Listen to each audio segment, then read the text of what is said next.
സംസ്ഥാനത്തെ റേഷൻ വിതരണവും സംഭരണവും നാളെ മുതൽ കൂടുതൽ പ്രതിസന്ധിയിലേക്ക് മുടങ്ങാൻ പോവുകയാണ്. കരാർ കുടിശ്ശിക നൽകാത്തതിനാൽ പ്രതിഷേധിച്ച് സപ്ലൈകോ ട്രാൻസ്പോർട്ടേഷൻ കരാറുകാർ നാളെ മുതൽ അനിശ്ചിതകാല പണിമുടക്ക് പ്രഖ്യാപിച്ചു.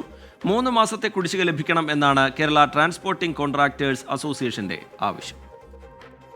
FCI സപ്ലൈകോ ഗോഡൌണുകളിലേക്ക് ആവശ്യ സാധനങ്ങൾ എത്തിക്കുന്നതിനും ഗോഡൌണുകളിൽ നിന്ന് സാധനങ്ങൾ വാതിൽപ്പടി വിതരണത്തിനായി റേഷൻ കടകളിലേക്ക് എത്തിക്കുന്നതിനായി കരാറെടുത്ത കോൺട്രാക്ടേഴ്സാണ് പ്രതിസന്ധിയിലായിരിക്കുന്നത്. കഴിഞ്ഞ 3 മാസമായി ലഭിക്കേണ്ട തുക കുടിശ്ശികയാണ്. നിരവധി തവണ ഭക്ഷ്യവകുപ്പ് മന്ത്രിക്കും സപ്ലൈകോ MDക്കും പരാതി നൽകിയിട്ടും ഇതുവരെ പരിഹാരമാകാത്ത സാഹചര്യത്തിലാണ് സമരം ആരംഭിക്കുന്നത്. ഞങ്ങൾക്ക് ദിനം പ്രതി ബാധ്യത കയറിക്കൊണ്ടിരിക്കുകയാണ്. ഞങ്ങൾക്കും വീട്ടിൽ നിന്ന് പോകാൻ പറ്റാത്ത അവസ്ഥയാണ്. കടങ്ങൾ പെരുകിക്കൊണ്ടിരിക്കുകയാണ്. അപ്പം ഞങ്ങൾക്ക് മുന്നോട്ട് പോകാൻ സാധിക്കില്ല. ഞങ്ങൾ ഓൾറെഡി CMD ആയിട്ട് ചർച്ചയിൽ പറഞ്ഞതാണ് ബുധനാഴ്ച വ്യാഴാഴ്ച വരത്തേക്ക് ഞങ്ങൾ പിടിച്ചു നിൽക്കുള്ളൂ. അതിനുശേഷം ഞങ്ങൾക്ക് പണി നടത്താൻ സാധിക്കില്ല എന്ന്. ഞങ്ങൾ ഈ പറഞ്ഞ കഴിഞ്ഞ ഡിസംബർ മാസം 4-ാം തീയതി ലെറ്റർ കൊടുത്തു, 11-ാം തീയതി ലെറ്റർ കൊടുത്തു. ഈ ആവശ്യങ്ങൾ ഉന്നയിച്ചുകൊണ്ട് 6-ാം തീയതി മിനിസ്റ്റർക്കും ഞങ്ങൾ നിവേദനം കൊടുത്തതാണ്. കരാർ തുക ലഭിക്കാത്തത് മൂലം തൊഴിലാളികളുടെ ക്ഷേമനിധി അടക്കം കരാറുകാർക്ക് അടയ്ക്കാൻ കഴിഞ്ഞിട്ടില്ല.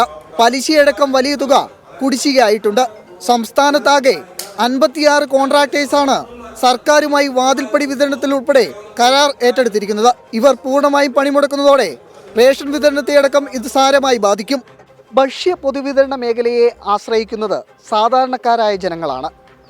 കരാറുകാരുടെ പ്രശ്നങ്ങൾ സർക്കാർ ഇടപെട്ട് പരിഹരിച്ചില്ലെങ്കിൽ അത് ഏറെ ബാധിക്കാൻ പോകുന്നത് സാധാരണ ജനങ്ങളെയാണ്. ക്യാമറമാൻ അലോഷിക്കൊപ്പം എബിൻ ജോസ്, 24 കൊച്ചി. പൊതുജനം കഴുതയല്ല സാർ.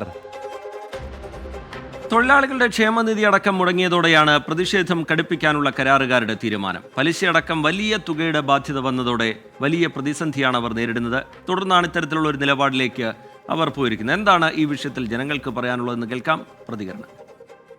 കാരണം സർക്കാർ ഞങ്ങൾക്ക് ഈ പണം നൽകാത്തതുകൊണ്ടാണല്ലോ ഞങ്ങൾക്ക് അവർക്ക് അടയ്ക്കാൻ പറ്റാതിരുന്നത്. അത് നിങ്ങൾ തന്നെ പരിശോധിക്കാം. ഈ ഒക്ടോബറിൻ്റെ പിന്നോട്ട് മുഴുവൻ പൈസയും ഞങ്ങൾ ക്ഷേമനിധി ബോർഡിൽ അടച്ചിട്ടുണ്ട്. 1 രൂപ പോലും ഞങ്ങളുടെ ഒരു കരാറുകാരൻ്റെയും പിഴ അടയ്ക്കേണ്ടി വന്നിട്ടില്ല. ഇവർ നൽകാത്ത കാര്യത്തിന് ഞങ്ങൾ ഈ പിഴ അടയ്ക്കുകയും ഭീമമായ പലിശ കൊടുക്കുകയും ചെയ്യുന്നത് ഒരു നല്ല കാര്യമല്ല. ഞങ്ങൾക്കത് താങ്ങാൻ പറ്റാത്ത കാര്യമാണ്. കഴിഞ്ഞ 11-ാം തീയതി നടത്തിയ ചർച്ചയിലും പറഞ്ഞത് 14 ദിവസത്തിനകത്ത് NMS കോൺട്രാക്ടേഴ്സിന് മുഴുവൻ കൊടുക്കാനുള്ള മുഴുവൻ പണവും കൊടുത്തു തീർക്കുമെന്നാണ് പറഞ്ഞത്. എന്നാൽ ഒരു പൈസ അതിനകത്ത് പറഞ്ഞാൽ കുറച്ച് പൈസ മാത്രമാണ് കൊടുത്തത്. സാധാരണ ജനങ്ങളുമായി ബന്ധപ്പെട്ട് വളരെയധികം ബുദ്ധിമുട്ട് അനുഭവിച്ചിട്ടാണ് ഇപ്പോൾ ഈ മേഖല മുന്നോട്ട് കൊണ്ടുപോയിരിക്കുന്നത്. അതിൻ്റെ അടിസ്ഥാനത്തിൽ തന്നെ കഴിഞ്ഞ ഏതാണ്ട് 2 വർഷത്തോളമായിട്ട് 10% ഞങ്ങൾക്ക് പെൻഡിങ് ആണ്.